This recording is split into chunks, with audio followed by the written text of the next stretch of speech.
Bonjour, séquence saison 4, les torsions. Les torsions consistent à faire un twist de la colonne vertébrale dans certaines postures. En échauffement, je vous propose, après avoir fait votre Sukhasana, de faire des torsions comme nous avons eu l'habitude de le faire pendant le semestre. Vous connaissez le principe, dans l'expire, on tourne. On change bien sûr de Sukhasana, on change le croisement des doigts, inspirez. Expirez, tournez, pivotez, rentrez le nombril et respirez calmement dans la posture. L'idée est d'avoir le dos bien droit et d'absorber l'estomac en arrière. Expirez, revenez. Donc ça, c'est la posture de préparation à partir du Sukhasana. Ensuite, vous vous levez, vous vous sortez de la brique et vous allez faire ce qu'on appelle des chiens tête en bas avec une jambe qui va se lever contre le mur. Donc déjà, vous posez vos talons contre la pointe du mur.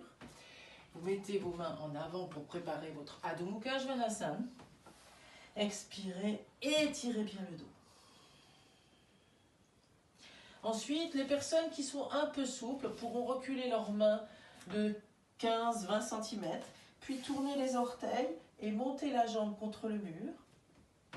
Retournez bien les orteils.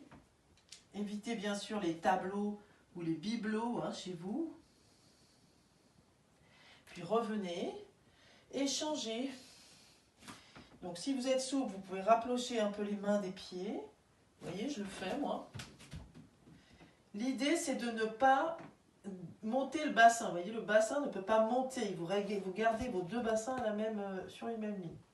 Donc vous revenez et vous refaites Adho Mukha Svanasana, les talons contre le mur. Et cette fois-ci, vous élargissez bien sûr l'espace entre les mains et les pieds. Bien. Il faut préparer le dos pour les torsions. Donc c'est très important d'avoir cette grande liberté d'épaule et de dos. Pareil, vous pouvez faire Adho Mukha, les mains contre le mur, ou sur des briques, vous voyez, vous mettez des briques contre le mur.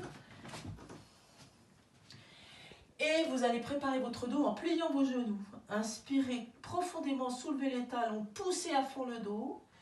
Expirez, gardez le dos tel qu'il est placé. Et tout en tendant les genoux, gardez le dos bien étiré et les épaules ouvertes. Et posez les talons. Ne sortez pas l'estomac par contre. Inspirez, revenez. Bien sûr, les Uttanasana, les demi-Uttanasana que vous connaissez contre le mur sont très bien. Ça en intermédiaire. Et ensuite, je vous propose une autre posture qui s'appelle Ardha Adho Mukha Vrikshasana, l'arbre à l'envers en demi. Donc vous partez du principe que vous avez votre distance de jambe. Vous mettez vos mains au niveau des hanches, là où vous avez placé vos hanches, et puis vous escaladez le mur. Inspirez, expirez, escaladez. Ouvrez les épaules, regardez à l'intérieur de vos bras, regardez le mur. Tendez vos jambes. Si vous avez peur au début, pliez vos jambes un petit peu et progressivement tendez, comme tout à l'heure.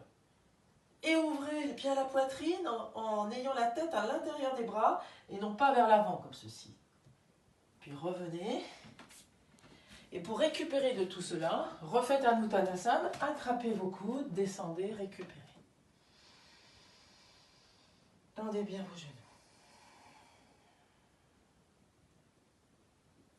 Inspirez, revenez. Enfin, pour les plus zélés d'entre vous, je sais que parmi vous, certains peuvent monter à l'équilibre contre le mur. Donc, je vous montre le principe. Vous êtes devant le mur à 10 cm, vos majeurs sont à 10 cm du mur. Adho Mukha Svanasana. Inspirez, avancez un pied, le pied pour l'élan. Expirez, soulevez et faites Adho Mukha Vrikshasana, l'arbre à l'envers, la tête en bas. Et poussez puissamment et passez la tête entre les bras. Essayez de décoller les pieds du mur, puis revenez délicatement. Et en fait, vous refaites de nouveau Uttanasana pour récupérer. Inspirez, revenez. Donc voilà, ça ce sont les préparations avant de faire les torsions proprement dites qui passeront en deuxième séquence tout à l'heure. Bon courage!